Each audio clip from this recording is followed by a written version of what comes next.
ये दोस्तों फिर ड्रामा को शुरू करते हैं। ड्रामा की शुरुआत में हमें दिखाया जाता है जो फेंगाई होती है वो एक स्टोन के ऊपर, वही गोल्डन स्टोन के ऊपर एक इलेक्ट्रिसिटी टाइप का बना देती है, एक ट्रायंगल टाइप का, और उसके अंदर बहुत ज़्यादा इलेक्ट्रिसिटी जा रही होती है, जिस वजह से वो स्टोन जो होता है एक्टिवेट हो जाता है, लेकिन अभी तक पूरी तरीके से नहीं होता है। लेकिन ये लोग इस बात से खुश हो जाते हैं कि वो एक्टिवेट हो चुका है। इतने में यहाँ पे कोई पता लग जाता है कि वो स्टोन एक्टिवेट हो चुका है। उसका एलियन कहता है चलो अपन अब यहाँ से चलते हैं, क्योंकि वो गेट खोलने में अब ज़्यादा टाइम नहीं लगेगा अपन को। लेकिन कोई मना कर देती है। कोई कहती है मुझे थोड़े बहुत यहाँ पे काम निपटाने हैं, उसके बाद मैं आ जाऊँगी, मुझे ये एलियन से भी थोड़ी बात करनी है। वो तो टेबल से चिपक जाती है कोई। उसका एलियन कहता है तुम्हें अब चलना चाहिए, लेकिन कोई कहती है बस मुझे थोड़ा सा तुम टाइम दे दो, मैं जल्दी तुम्हें जवाब दे दूँगी। फिर वह अपने साथ ये हेलेन के जो भी वक्त बीते थे वो सारे वक्त वो याद करने लगती है, जैसे कि आप देख सकते हैं, क्योंकि उसने बहुत अच्छे पल बिताए थे ये हेलेन के साथ जो उसने कभी नहीं सोचा था। लेकिन कोई कहती है मेरा मिशन भी बहुत ज़रूरी है। उसके बाद वो एलियंस कहती है यानी कि मेरा मिशन भी बहुत ज़रूरी है, तो अपन लोग चल सकते हैं यहाँ से। लेकिन फिर एलियन कह देता है कि मुझे भी जिंग जिंग से बात करनी है, देखो वो मेरी अब गर्लफ्रेंड बन चुकी है, इसलिए मैं उसे ऐसे अकेला छोड़ के नहीं जा सकता। और तुम क्या पागल हो चुकी हो जो मैं इतनी जल्दी यहाँ से भागूंगा, मैं तो मजाक कर रहा था। ये बात सुन के गोई को बहुत गुस्सा आती है।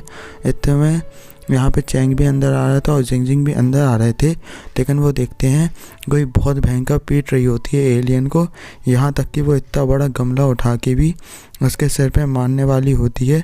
उसके बाद चैंग कहता है मैं तो नहीं जाने वाला, मेरी बहन शायद फिर से पागल हो चुकी है, मैं बिल्कुल नहीं जाऊँगा, मेरे को एक्सपीरियंस है।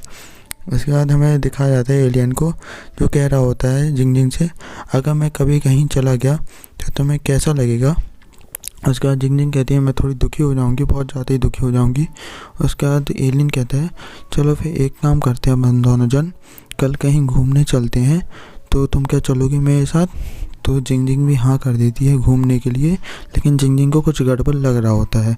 उसके बाद जिंग जिंग और एलियन को मस्ती करते हुए फिर हमें दिखाया जाता है जो लोग हर जगह घूम रहे होते हैं और फ़ोटो क्लिक कर रहे होते हैं। फिर हमें ये हेलेन को दिखाया जाता है जो कि फेंगाई के साथ बैठी होती है। उसका ये हेलेन यहाँ पे फेंगाई को बता देता है मैंने अपने पापा की स्टडी रूम की दीवार में देख लिया था कि वहाँ पे तुम लोग रिसर्च कर रहे हो, और क्या रिसर्च के पीछे मेरे पापा का ही हाथ है। तो फेंगाई कह देती है हाँ तुम्हारे पापा ही वो रिसर्च करा रहे हैं, और तुम्हारे पापा ने ही इन्वेस्ट किए हैं उनमें पैसे भी। उसके बाद ये हेलेन पूछता है कैसी रिसर्च है वो, लेकिन फेंगाई मना कर देती है। वो कहती है मैं तुम्हें नहीं बता सकती क्योंकि मुझे भी तुम्हें भी प्रोटेक्ट करना है। उसका ये हेलेन अपने पापा को भी यहाँ पे बता देता है कि मैंने उस दिन आपके स्टडी रूम में देख लिया था, आप वो रिसर्च लैब की फ़ोटो सीनरी सी बना के आप वहाँ पे देखते रहते हो कि वहाँ पे कैसा क्या काम चल रहा है। लेकिन ये हेलेन के पापा इसमें गुस्सा हो जाते हैं डायरेक्ट ही, और वो कहते हैं कि तुम्हें इन सब चीज़ों में नहीं पढ़ना चाहिए और इन सब चीज़ों के बीच में तुम्हें नहीं आना है। तुम्हें पता नहीं है उस रिसर्च लैब में मैंने कितना पैसा लगाया है, इसलिए तुम वहाँ पे कभी भी ध्यान भी नहीं दोगे। ये बात सुन के ये हेलेन वहाँ से चला जाता है। यहाँ पे जुन गुई से कह देता है मुझे पता चल चुका है वो केक तुमने ऑर्डर नहीं किया था उस दिन। लेकिन गुई कहती है नहीं वो केक मैंने ही ऑर्डर किया था।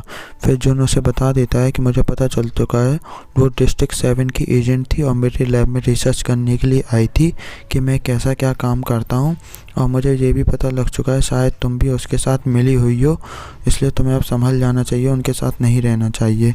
इसके बाद गुई कहती है ऐसा क्यों। उसके बाद जुन बता देता है कि तुम्हारी लैब कोई सिविल सर्वेंट है, ना कि वो कोई नेशनल इंस्टीट्यूशन चलाती है, ठीक है। और तुम्हारी लैब वालों को तो तुम पे भी भरोसा नहीं है एजेंट्स को, और तुम्हारे ऊपर तो वो पहले से ही इन्वेस्टिगेशन करा रहे हैं कि आखिर तुम्हारा सच क्या है।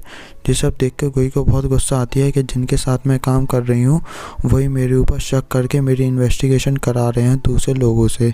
तो बॉडीगार्ड के पास पूछने जाती है इन सब चीज़ों के बारे में, तो बॉडीगार्ड भी बता देती है कि हाँ ये सिविल ऑर्गेनाइजेशन सर्विस है, ना कि नेशनल इंस्टीट्यूशन है।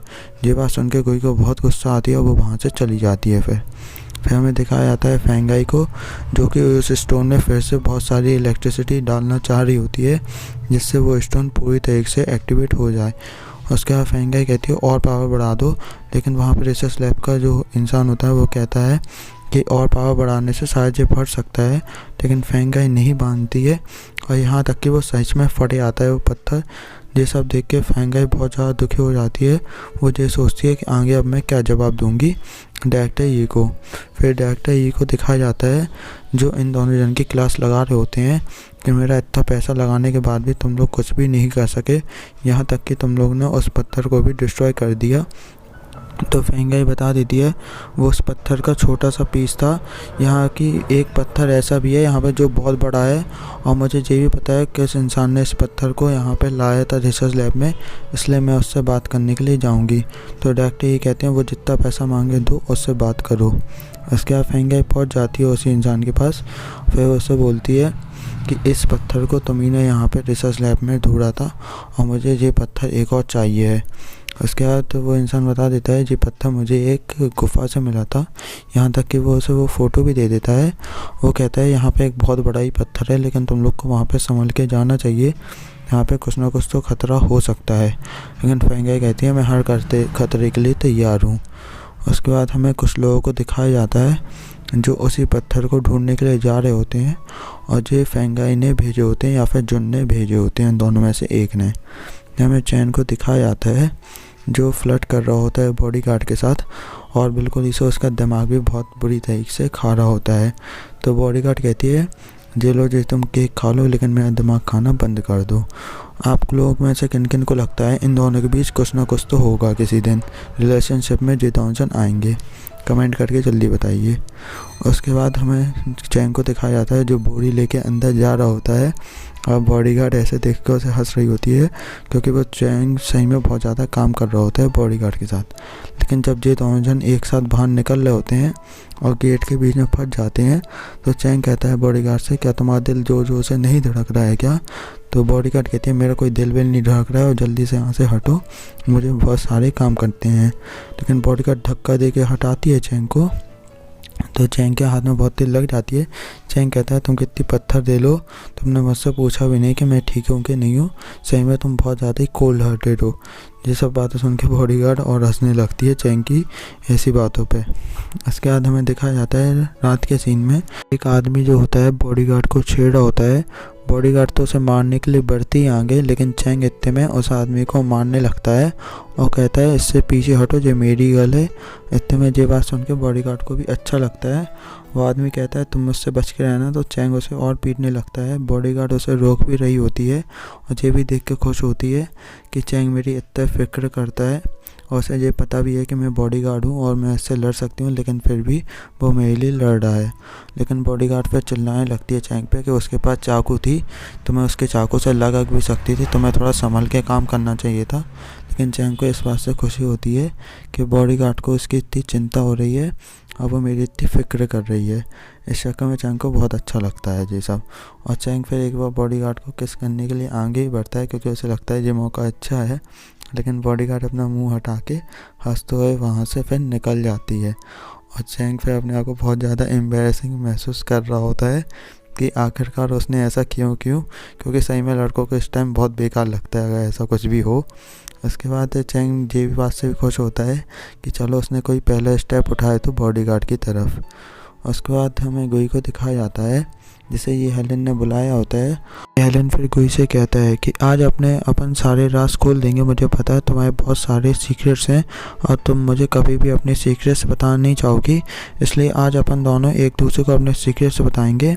और इसके लिए वो बहुत सारी ड्रिंक्स भी ले आता है, यानी बियर भी ले आता है। उसके बाद गुई ये सब देख के बहुत ज़्यादा ही शौक हो जाती है कि ये हेलेन ऐसा क्यों बिहेव कर रहा है। लेकिन गुई भी फिर बैठ जाती है और फिर ये हेलेन फिर एक गिलास को भरता है।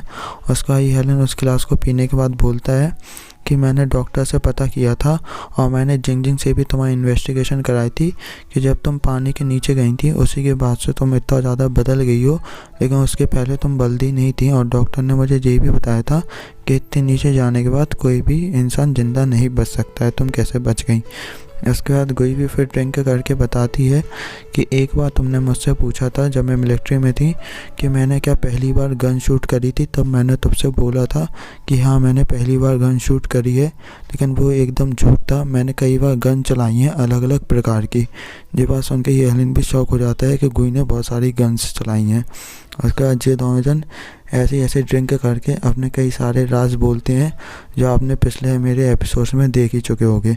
उसके बाद ये हेलेन फिर गुस्से से बोलता है कि क्या तुमने कभी भी मुझसे प्यार किया था, तो तुम मुझे बस एक चीज़ ये बस आखिरी बार बता दो अगर कभी भी तुमने मुझसे प्यार किया था। लेकिन कोई कुछ भी ना बोल के ड्रिंक करने वाली होती है। और उसका ये हेलेन कहता है ड्रिंक करना बंद करो और मैं समझ गया हूँ कि तुमने कभी भी मुझसे प्यार किया ही नहीं था। उसका ये हेलेन वहाँ से गुड बाय कह के चले जाता है गोई को। गोई भी बहुत ज़्यादा दुखी हो जाती है।